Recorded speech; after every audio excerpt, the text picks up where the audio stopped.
안녕하세요. 제 이야기를 나누고자 사연을 보내게 되었습니다. 저는 시골의 작은 마을에서 태어났어요. 아버지는 제가 태어나기 전 지병으로 운명을 달리하셨고, 엄마는 마을에서 작게 슈퍼를 운영하며 저를 키우셨습니다. 제가 저의 고향을 시골이라고 하는 이유는 그 당시 저희 집 주소가 읍으로 끝났기 때문이에요. 제가 태어나기 전부터 엄마와 아버지는 이 마을에서 만나 결혼을 하셨고, 제가 태어나기 전 돌아가신 친조부모, 외조부모 모두 이 마을 출신으로 마을에서 엄마와 아버지를 모르는 사람이 없었습니다. 그러니 저희 부모님 결혼식이 얼마나 많은 사람들의 축복을 받고 마을의 큰 잔치로 여겨졌을지는 말 안 해도 아실 것 같아요. 예쁘고 착한 우리 엄마가 병으로 아버지를 잃고 마을 사람들은 너도 나도 할 것 없이 엄마를 위로해줬다고 해요. 20대의 젊은 나이에 서방을 잃었으니 누가 안타까워하지 않겠습니까? 특히나 엄마는 이 마을 모든 사람들의 축복을 받으면서 결혼을 한 장본인이었으니까요. 정신없던 엄마를 애틋하게 여긴 마을 사람들이 너도 나도 앞장서 아버지의 장례식을 도와줬다고 합니다.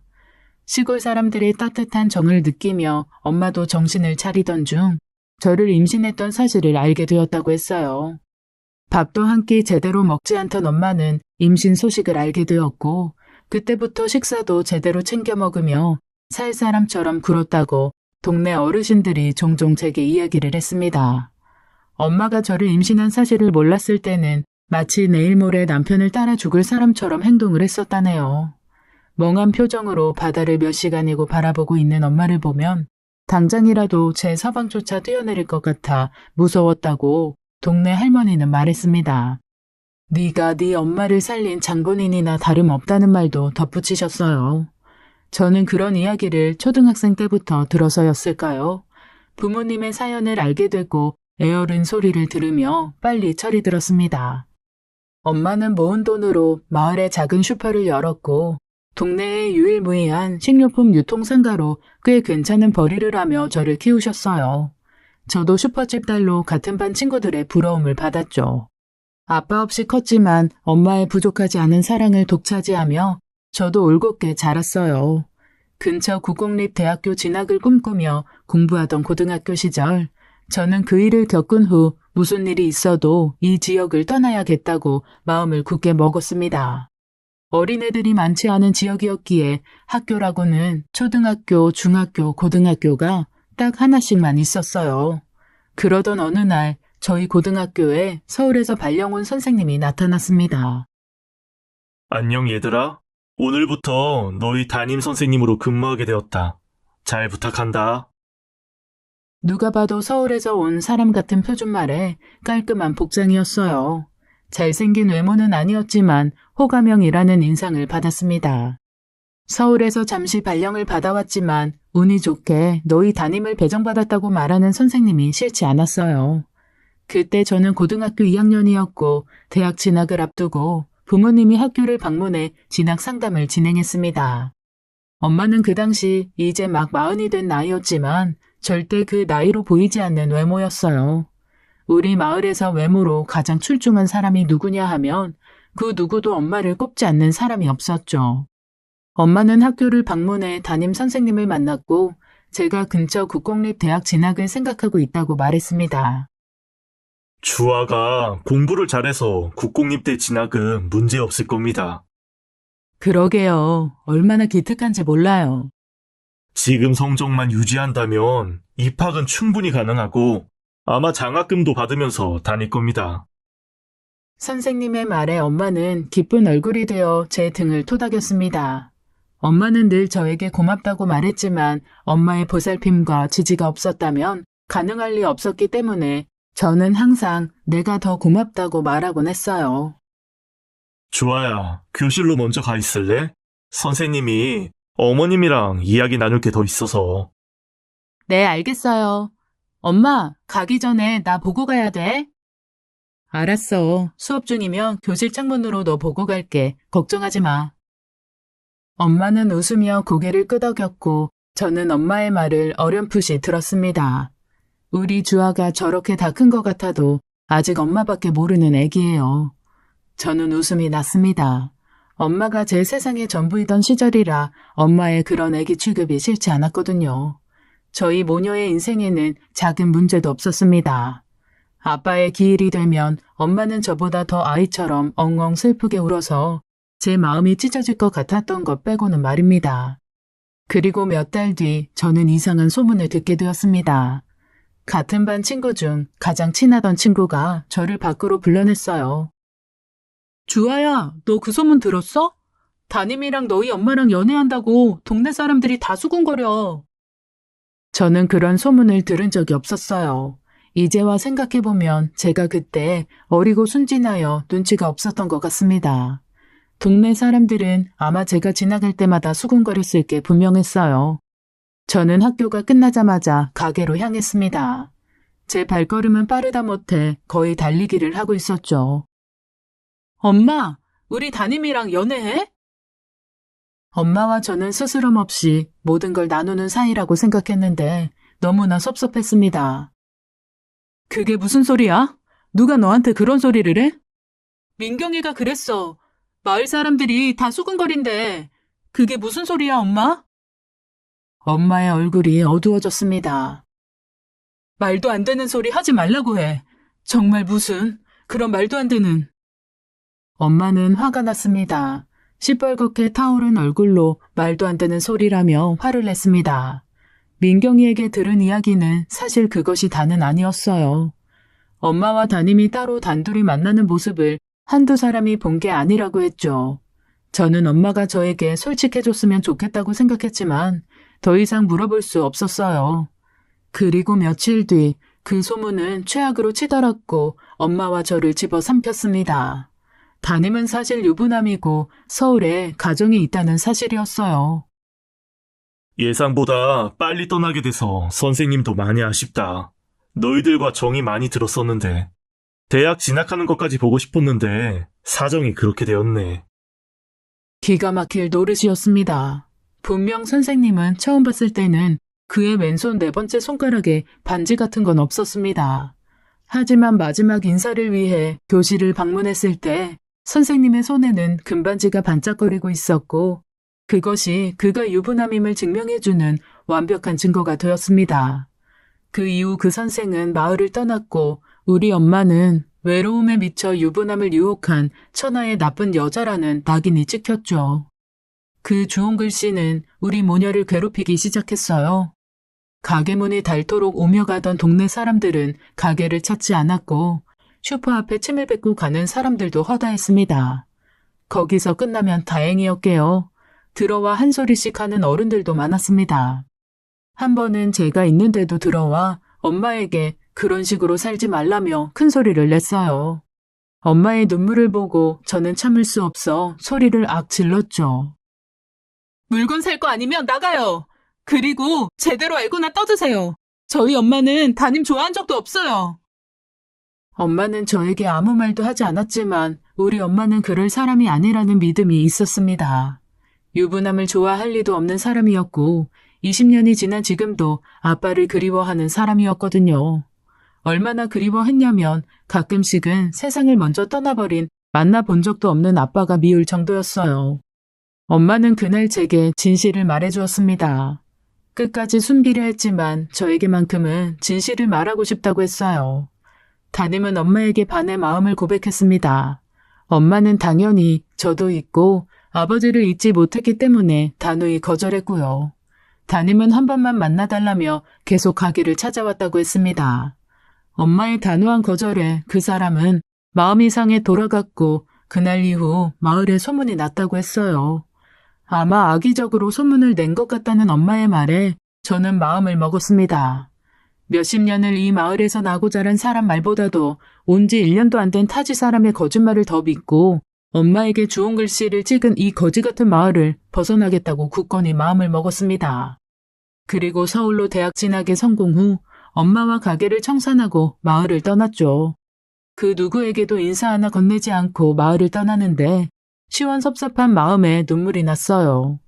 엄마는 저와 함께 떠나면서도 마을 사람들을 너무 미워하지 말라고 원래 보수적인 동네라 어쩔 수 없다는 식으로 이야기를 했습니다. 아마 엄마는 아버지와 함께 나고 자란 소중한 마을에 대한 인상을 나쁘게 남겨주긴 싫었던 것 같습니다. 서울로 와 작은 방을 구해 엄마와 생활을 시작했어요. 엄마는 저의 대학 근처 식당에서 일을 시작했고 저는 4년 내내 성적 장학금을 놓친 적 없이 열심히 대학을 다녔습니다. 그리고 대학교 4학년 2학기에 저는 유명 패션 기업에 졸업도 하기 전 취직에 성공했어요. 그해 엄마는 열심히 모은 돈으로 작은 반찬 가게를 차렸고 저희는 투룸에서 대출을 받아 작은 평수의 아파트 전세로 이사를 가게 되었습니다. 서울로 올라온 후 승승장구 탄탄대로만 걷고 있었죠. 얼른 회사에 들어가 돈을 모아 아파트를 사고 엄마에게 효도할 생각뿐이었습니다. 그런데 사람 인생은 한치 앞길을 모른다고 행복하기만 할 줄 알았던 인생에 어둠이 드리워졌어요. 입사한 회사에서 일 잘한다는 소리를 들으며 주목받기 시작했을 시점, 바로 위에 사수였던 여자 대리가 저를 대놓고 괴롭히기 시작했습니다. 이주아 씨, 레포트 오늘까지 제출인 거 알죠? 월요일 아침 회의, 팀 사람들이 모두 있는 앞에서 저는 생전 처음 듣는 이야기를 했어요. 모르겠다는 표정이 되자 대리는 기가 막힌다는 얼굴이 되어 큰 소리를 냈습니다. 내가 저번 주부터 계속 말했잖아요. 자료도 넘겨주고 중요한 레포트라 다음 주 월요일 회의 때까지 준비하라고 10번은 더 말했을 텐데. 저는 당혹스러운 표정으로 그런 얘기를 들은 적이 없다고 했죠. 대리님은 저를 끌고 제 자리로 와서 저도 모르게 제 책상 서랍에 넣어둔 자료를 꺼냈습니다. 내가 거짓말했다고요? 그러면 내가 준 자료가 왜 이주아 씨 책상에 있는 건데요? 어이가 없고 서러웠지만 티를 낼 순 없었어요. 제가 자리를 비운 사이 제 책상에 몰래 넣어둔 것이 분명했습니다. 저에게는 레포트에 대한 이야기를 전한 적은 하늘에 맹세코 없었거든요. 회사를 다닌 지 5개월 만에 시작된 같은 부서 사수의 괴롭힘은 계속해서 이어졌습니다. 저는 이 또한 제가 버티면 지나갈 이벤트라 생각했지만 다방면에서 일로 엮여있는 그녀의 괴롭힘은 끝나지 않는 지옥과 같았어요. 20대 후반의 젊은 나이에 저는 탈모, 스트레스로 인한 위경련, 스트레스로 인한 많은 질병을 겪어내며 벼랑 끝에 매달려 버티고 있었죠. 그러던 중 같은 회사 동기가 저를 안쓰러워하며 소개팅을 주선해줬습니다. 내가 아는 대학 선배 중에 제일 인성도 좋고 똑똑하고 좋은 사람이야. 내가 지금 소개팅 받아서 잘 이어갈 수 있을지 자신이 없어. 주아야, 한번 식사만 한다는 마음으로 만나봐. 정말 괜찮은 사람이야. 나 자신할 수 있어. 너처럼 착하고 똑똑하고 예쁜 사람이랑 진짜 잘 어울린다고 생각해. 내 부탁이니까 한 번만 만나봐. 동기의 말에 저는 바로 그날 저녁 소개팅 자리에 나갔습니다. 삶의 낙이라고는 없는 우울한 회사 생활의 연속이었거든요. 말하면 속상해할 게 분명해 엄마에겐 말하지 않았어요. 그리고 소개팅 자리에서 만난 그는 저의 상상 이상이었습니다. 안녕하세요. 민준홍입니다. 처음 뵙겠습니다. 준홍 씨는 저보다 2살 연상의 남자였고 저희 회사 근처에 국내 전자 대기업에 재직 중이었어요.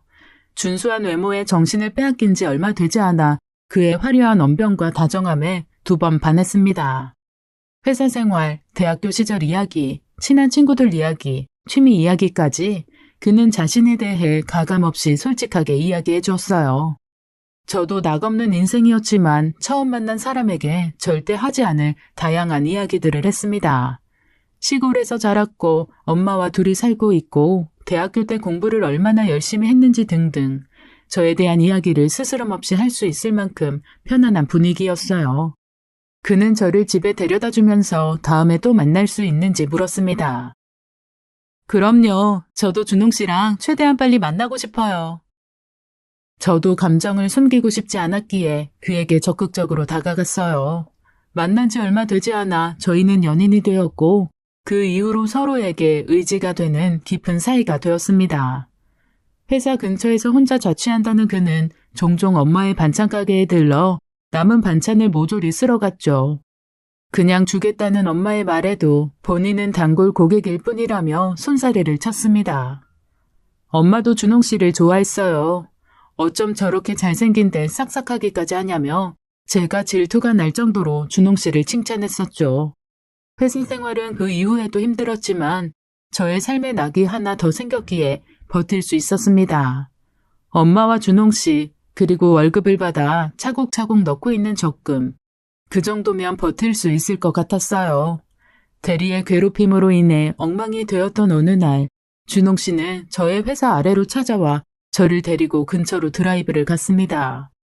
식사를 하고 한강 야경을 구경하며 이런저런 이야기를 나누던 중 그는 제게 대뜸 프로포즈 반지를 내밀었습니다. 주아 씨, 당분간은 회사 일은 접고 나랑 같이 결혼 준비해주면 안 될까? 준홍 씨, 처음 만난 날 주아 씨 집에 데려다 주면서 그런 느낌을 받았어.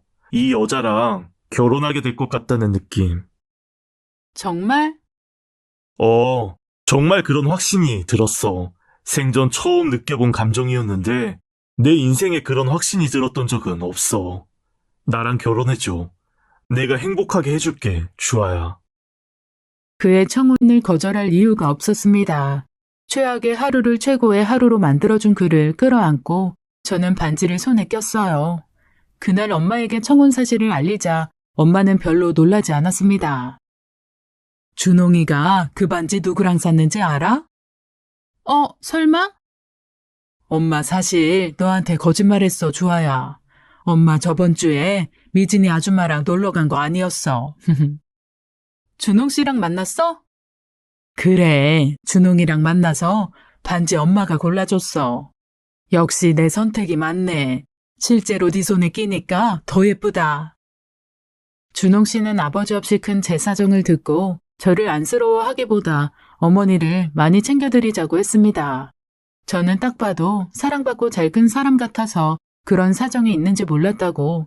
그러니 제가 준홍 씨와 결혼해서 살게 되면 어머님이 얼마나 헛헛하고 외로우시겠냐며 우리가 같이 어머니를 챙기자고 했어요. 그렇게 속이 깊은 사람이었습니다. 저는 그의 말처럼 회사를 관두고 지금 쌓은 경력으로 결혼 이후에 다른 기업에 취업을 할 마음을 먹었습니다. 쉬지 않고 달려온 만큼 그의 곁에서 잠시 휴식을 취해도 될 것 같다는 확신이 저에게도 들었죠. 저희 집은 당연히 문제가 없었으므로 그 다음 주에 그의 집을 방문하기로 했어요. 과일과 작은 선물을 사 그의 집으로 향했습니다. 부모님 두 분과 누나 한 명이 있다는 그의 말을 듣고 다소 긴장했지만 그를 봤을 때 그의 집안 사람들 모두 좋은 분일 거라는 좋은 예감이 들었습니다. 하지만 그 예감은 그의 집에 들어가 거실에서 준홍 씨의 가족들을 만나자마자 산산조각 났습니다. 너! 부엌에서 나오던 그의 누나를 보자 저도 모르게 손에 들려있던 가방을 떨어뜨리고 말았어요. 등잔빛이 어둡다고 회사에서 저를 괴롭히던 대리를 준홍 씨의 집에서 만나게 될 줄 상상도 못했습니다. 대리님? 경악하는 저의 표정에 준홍 씨는 어리둥절해 했습니다. 우리 누나를 알아? 민준홍, 네가 결혼하겠다는 여자가 이주아 씨야? 누나가 주아를 어떻게 알아? 우리 회사 같은 팀 대리님이야. 기가 막혔습니다. 인생이 꼬이려면 이렇게도 꼬일 수 있구나. 헛웃음이 나올 것 같았습니다. 한 번도 준홍 씨에게 저를 괴롭히는 대리에 대해 말을 한 적은 없었어요. 그저 일이 많아 힘들다고만 했지 그를 만나 행복한 시간에 힘든 얘기를 하고 싶지는 않았거든요. 유난히 힘들어하던 날은 차마 거짓말을 하기가 힘들어 업무상으로 같이 일하기 힘든 상사가 있다고 말한 정도였으니까요. 우리 세이랑 같은 회사에 다녀요? 이런 인연이 다 있나? 그러게, 진짜 무슨 인연이지? 아무리 세상이 좁다고 해도 이럴 수가 있어요, 엄마? 그는 심지어 이 상황을 반가워하는 표정이었습니다. 어디서부터 어떻게 설명해야 할지 감이 잡히지 않았어요. 싸늘하게 굳은 저만큼이나 민대리의 표정도 밝지는 않았습니다. 그 와중에 준홍 씨가 어머니를 닮았다는 생각이 들었어요. 푸근하고 좋은 인상의 어머님은 제게 오느라 고생했다며 어깨를 쓸어 내려주셨습니다. 주아 씨 좋아하는 음식 준홍이한테 듣고 내가 준비했는데 입맛에 맞을까 모르겠네. 아니에요. 저 다 잘 먹어요, 어머니. 저와 대리님의 표정은 어두웠지만 준홍 씨와 어른들 앞에서 티를 내고 싶진 않았습니다. 어머니라는 호칭에 그녀는 저를 노려봤지만 모른 척하며 그의 어머니에게 선물을 건넸어요. 뭐하러 이런 걸 사왔냐는 그의 어머님은 참 좋은 분 같았습니다. 애써 마음을 진정시키려는데 안방에서 나온 그의 아버지가 어딘가 낯설지 않았어요. 준홍이한테 얘기 많이 들었어요. 준홍이 아빠 되는 사람입니다. 내게 손을 내미는 그의 아버지 왼손에 반짝거리는 반지가 어디서 본 것 같다는 생각이 들었습니다. 그리고 그 목소리도 분명히 어디선가 들어본 적이 있는 것 같았고요. 우리 아버지는 평생 교직 생활을 하다 올해 은퇴하셨어. 평생을 학생 가르치시면서 사신 분이야. 준홍 씨의 말이 끝나기 무섭게 애써 잊고 있었던 지난날의 악몽이 떠올랐습니다. 작은 마을, 그리고 엄마의 슈퍼 간판, 우리 모녀에게 차가운 눈빛을 보내던 동네 사람들, 다시는 이 마을에 돌아오지 않겠다는 내 말에 슬픈 표정을 짓던 나의 단짝, 그리고 그때 우리가 입고 있던 교복. 선생님? 1년도 보지 않았던 사람이지만 잊을 수 없었던 악연의 그 얼굴이 떠올랐습니다. 엄마와 할 얘기가 있으니 잠시 교실에 먼저 가 있지 않겠냐고 다정하게 말하던 악마의 속삭임이었죠. 나를 알아요? 그 사람의 눈빛도 불안정하게 흔들렸습니다. 저와 준홍 씨는 인연이 아니라 절대 만나서는 안 될 인연이었다는 생각이 들었어요. 덜덜 떨리는 몸으로 뒷걸음질 치는 저를 준홍 씨가 잡았습니다. 주아야, 왜 그래? 괜찮아? 어디 아파? 준홍 씨, 정말 미안하지만 아마 담임 선생님도 제 이름을 듣자 그때의 악연이 기억이 났던 것 같습니다. 아차하는 표정으로 하얗게 질린 얼굴이 되었죠. 나 당신이랑 결혼 못할 것 같아.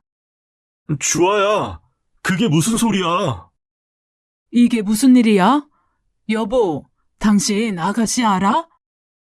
알다 뿐일까요? 엉망이 된 상황에 당황스러운 건 모두였지만 저만큼 힘든 사람은 없었을 겁니다. 눈물이 멈추지 않았습니다. 이렇게 완벽한 남자가 날 사랑하고 나도 이 사람과 미래를 꿈꾸며 행복하고 싶었는데 허락되지 않는 현실에 가슴이 찢어질 것 같았어요. 어린 날 아무것도 하지 못하고 당했던 기억이 생생해지면서 가슴에 묻고 있던 억울함이 터져 올라왔습니다. 내가 예전에 한 번 말한 적 있지?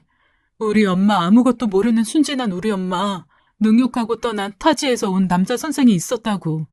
유부남인 거 속이고 우리 엄마한테 접근했다가 자기 마음처럼 시골 여자가 순순히 넘어오질 않으니까 마을에 헛소문 퍼뜨리고 본인은 도망쳐버렸다고. 내 말에 준홍 씨의 얼굴도 하얗게 질렸습니다. 아마 선생이라는 단어 때문이었을 겁니다. 우리 모녀 쫓겨나듯이 그 마을 도망쳐 나왔어. 아무 죄도 없었는데 그 인간 입놀림 때문에 평생을 정부치고 살던 그 마을, 엄마랑 나랑 쫓겨났어. 그때 엄마를 능욕했던 그 선생이 당신 아버지야. 저는 부들부들 떨리는 목소리로 그를 노려보며 뭐에 홀린 사람처럼 악을 썼습니다. 이주아, 너 미쳤어? 지금 우리 아빠한테 무슨 소리야? 우리가 그걸 믿을 것 같아?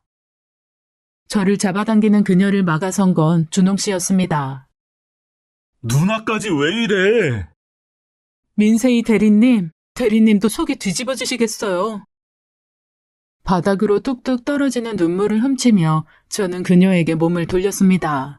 주먹을 꽉 쥐고 그동안 참아왔던 말을 내뱉었습니다. 당신 동생이 만나는 여자가 나였어. 그렇게 회사에서 내쫓으려고 못살게 굴었는데 내가 다 참고 버틸 수 있었던 이유가 당신 동생이었어. 그래도 걱정하지 마세요, 대리님. 이 집이랑 인연 맺을 일은 없을 테니까. 회사도 나갈 거고 다시는 당신 앞에 나타날 일 없을 거니까 걱정하지 마세요.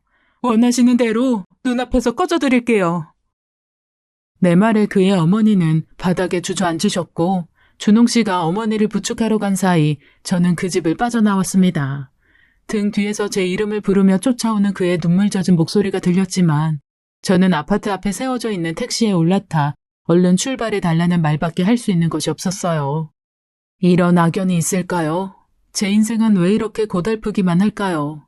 하늘에 있는 아버지는 왜 저를 보살펴주지 않는 걸까요? 억울한 심정으로 집으로 향했습니다. 엄마 앞에선 차마 울지도 못했기 때문에 뜬 눈으로 밤을 지새우고 그 다음날 회사에 나갔습니다. 그의 누나였던 민세희 대리는 그날 휴가를 내고 나오지 않았고 저는 그녀와 상관없이 사표를 제출했습니다. 저를 예뻐하시던 팀장님은 이게 무슨 일이냐며 다시 생각하라고 저를 다독이셨어요.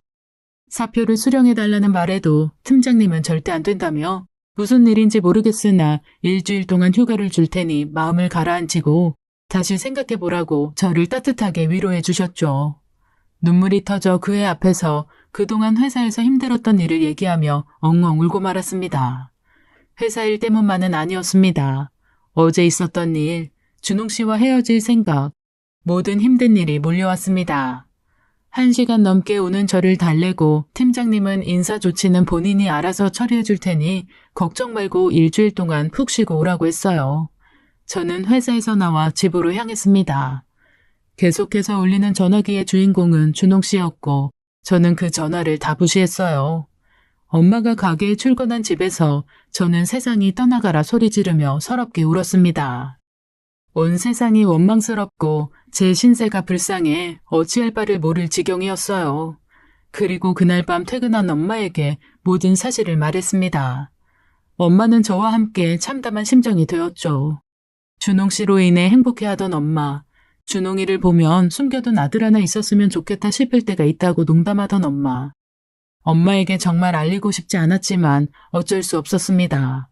그로부터 며칠 뒤 우울하게 집에서 하루를 보내고 있던 밤, 엄마의 퇴근길에 준홍 씨가 함께 나타났습니다.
준홍 씨가 여기로 와서 뭘 어쩌겠다고 엄마를 믿기로 집에 들어왔어. 주아야, 할 말이 있어. 준홍 씨가 뭐라고 해도 내 마음은 변하지 않아. 우리 집안 풍비박산 만든 사람 아들이랑 결혼할 수 없잖아. 결혼이 우리 둘만의 문제야? 그 사람 계속 볼 자신도 없고 당신 누나랑도 가족으로 엮이고 싶지 않아. 말하지 못했지만 사실 회사에서 끈질기게 날 괴롭히던 사람이 있었어. 그게 당신 누나야. 제 마음은 단호했습니다. 준홍 씨가 잘못한 것은 없지만 어쩔 수 없는 악연으로 엮인 운명이라면 끊어내는 게 맞다고 생각했거든요. 내 얘기부터 들어줘, 주아야. 며칠 사이 준홍 씨는 저만큼이나 많이 야위고 푸석해 보였습니다. 저 못지않게 마음고생을 했을 사람이었으니까요. 그래서 저는 제가 더 단호해야 된다고 생각했습니다. 의미 없는 희망 고문으로 그 사람을 더 힘들게 하고 싶진 않았습니다. 사실 말하지 못한 게 있어. 나 고등학생 때 우리 엄마가 지금 아버지랑 재혼을 했어. 사실 나랑 누나는 친남매가 아니라 엄마 아버지가 결혼하면서 남매가 된 사이야. 뭐? 내가 새로운 가정에 잘 적응을 못해서 대학 때부터 집이 서울인데도 나가 살았었어. 이런 얘기를 못한 건 뭔가 부끄러워서 하질 못하겠더라고. 주아 너를 믿지 못해서 그런 게 아니라 그냥 내 자신이 그럴 용기가 없었어. 늦게 말하게 되어서 미안해. 그리고 네 앞에선 세상 행복하고 완벽한 가정인 척 했지만 나도 엄마 재혼 후에는 많이 겉돌았어. 저는 아무 말도 하지 못했습니다. 그날 우리 엄마도 많이 충격을 받았어. 주아 너의 고향으로 아버지가 내려간 것도 학교에서 불미스러운 일이 있어서 자천된 거나 다름없었거든. 그때도 학생 엄마와 사적으로 만난다는 불미스러운 소문이 돌았었대. 그때 재혼한 지 얼마 안 됐었고 하도 아버지가 아니라고 잡아떼서 엄마도 믿지 않으면서도 그냥 눈 한번 감고 넘어가자 싶었대. 주아 네가 다녀간 이후로 엄마가 결단을 내리셨어. 역시 사람은 고쳐 쓰는 게 아니라고. 그 먼 곳에 내려가서까지 그러고 있을 줄 몰랐다고. 배신감도 많이 느끼고 정도 떨어진다고 하시더라고. 물론 아버지는 또 그런 일 절대 없었다고 했지만 이미 한 번 겪어보셨던지라 이번엔 마음을 굳히셨나 봐. 나도 너 잃고 싶지 않아서 네가 거짓말할 사람 아니라고 엄마한테 아버지랑 이혼하는 게 맞는 것 같다고 계속 말씀드렸어. 이혼? 한 번 이혼으로 낙인 찍혔기 때문에 두 번은 절대 안 된다는 게 우리 엄마 철칙이었어. 그런데 주아 네가 평생을 그렇게 힘들어했다는 사실 듣고 나니까 가해자랑 같이 살면 결국 나랑 엄마도 방관자인 거랑 다름없다고, 남의 시선 하나도 중요하지 않고 남은 인생 방관자로 살기 싫다고 이혼하기로 하셨어. 준홍 씨의 말에 혼란스러웠어요. 그동안 몰랐던 재혼 가정이었다는 사실도 충격이었지만 예상하지 못한 결말에 당황했습니다. 당장 결혼하자고 안 할 거야. 지금 우리 집안 정리되어야 할 문제도 많고 그 사이에 너를 엮이게 만들어서 힘들게 하고 싶지도 않아. 다만 나랑 헤어진다고 했던 얘기는 다시 생각해줬으면 좋겠어. 너와 내 사이에 문제는 없었잖아. 그리고 나 아직도 너 많이 사랑해. 우리 몇 년 정도는 더 만나고 그리고 나서 상황 안정되면 그때 다시 결혼 준비 시작하자. 그때 다시 정식으로 우리 엄마 소개할게. 주아야, 제발 그렇게 해줘. 그는 눈물을 흘리며 제게 호소했고 옆에서 저희 얘기를 듣던 엄마도 함께 눈물을 흘렸어요. 그 이후 저희는 계속 만남을 이어가고 있습니다. 이혼 진행 중인 가정 상황에 대해 그는 자세히 말하지는 않았지만 가끔씩 저에게 상황을 알려주었고요. 저는 부서를 옮겨 다른 층에 있는 관리팀으로 옮겨갔고 그의 누나였던 민대리는 회사를 그만두었습니다. 비록 저희의 결혼 시도는 실패했지만 여전히 서로를 많이 사랑하며 의지하고 만나고 있습니다. 저는 이 사람과의 사랑을 포기하지 않을 거예요. 상황이 나아지고 그때도 서로를 향한 마음이 변하지 않는다면 부부가 되어 미래를 함께 약속할 생각입니다. 악연이 아닌 인연으로 저희 사랑의 결실을 마무리 짓고 싶거든요. 저의 긴 사연 들어주셔서 감사합니다. 모두 건강하세요. 지금까지 사연 읽어주는 남녀였습니다. 끝까지 함께 해주신 여러분 감사드리며 저희는 다음 사연으로 돌아올게요. 안녕하세요.